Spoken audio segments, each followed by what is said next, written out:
बिजली उपभोक्ताओं के लिए बेहद जरूरी खबर है। अगर आपके घर, दुकान, खेत, उद्योग या फिर किसी संस्थान में बिजली कनेक्शन है तो अब आपको अपने बिजली कनेक्शन की ई-केवाईसी करानी होगी। बिजली कंपनी की ओर से 1 सितंबर से ई-केवाईसी की प्रक्रिया शुरू की जाएगी। खास बात यह है कि यह व्यवस्था किसी एक श्रेणी तक सीमित नहीं रहेगी बल्कि सभी तरह के बिजली कनेक्शनों पर लागू होगी, यानी घरेलू कनेक्शन के साथ साथ गैर घरेलू, कृषि, औद्योगिक, सड़क, बत्ती और नल जल कनेक्शन भी ई-केवाईसी के दायरे में आएंगे। ई-केवाईसी के दौरान बिजली कनेक्शन में दर्ज उपभोक्ता के नाम का आधार कार्ड में दर्ज नाम से मिलान किया जाएगा। ऐसे में उपभोक्ताओं के लिए सबसे जरूरी बात यह है कि वे ई-केवाईसी कराने से पहले अपने बिजली बिल और आधार कार्ड में दर्ज नाम को अच्छी तरह जांच लें। अगर दोनों दस्तावेजों के नाम एक जैसे हैं तो ई-केवाईसी की प्रक्रिया आसानी से पूरी हो सकेगी, लेकिन अगर नाम की स्पेलिंग में अंतर है, नाम अधूरा है या दोनों जगह अलग अलग नाम दर्ज है तो ई-केवाईसी पूरी नहीं होगी। ऐसी स्थिति में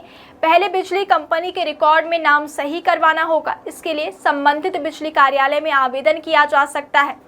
रिकॉर्ड में नाम अपडेट होने के बाद ही ई-केवाईसी की प्रक्रिया पूरी हो सकेगी। इसलिए उपभोक्ताओं को सलाह दी गई है कि वे 1 सितंबर से पहले ही अपने दस्तावेजों की जांच कर लें ताकि बाद में किसी तरह की परेशानी ना हो। अब बात करते हैं ई-केवाईसी आखिर होगी कैसे। इसके लिए उपभोक्ताओं को बिजली कार्यालय के चक्कर लगाने की जरूरत नहीं होगी। मोर बिजली ऐप के जरिए घर बैठे ई-केवाईसी की सुविधा उपलब्ध कराई जाएगी। खास बात यह है कि इसके लिए किसी तरह का शुल्क नहीं लिया जाएगा। अगर किसी उपभोक्ता को ऐप के जरिए ई-केवाईसी करने में परेशानी आती है तो वह अपने संबंधित वितरण केंद्र या जोन कार्यालय पहुंचकर भी प्रक्रिया पूरी कर सकता है।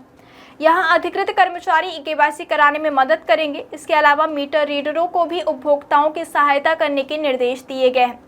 बिजली कंपनी ने साफ किया है कि ई-केवाईसी पूरी तरह निःशुल्क है, इसलिए अगर कोई कर्मचारी, मीटर रीडर या फिर कोई अन्य व्यक्ति ई-केवाईसी के नाम पर पैसे मांगता है तो सावधान रहें और पैसे ना दें। साथ ही उपभोक्ताओं को अपने आधार की जानकारी भी किसी अनजान व्यक्ति के साथ साझा नहीं करनी चाहिए। ई-केवाईसी केवल बिजली कंपनी के अधिकृत और आधिकारिक माध्यम से ही कराएं। तो अगर आप भी छत्तीसगढ़ के बिजली उपभोक्ता हैं तो 1 सितंबर का इंतजार करने से पहले अपने बिजली बिल और आधार कार्ड में दर्ज नाम का मिलान जरूर कर लें। नाम में अंतर है तो पहले रिकॉर्ड ठीक करवाएं ताकि ई-केवाईसी के दौरान किसी तरह की परेशानी ना हो।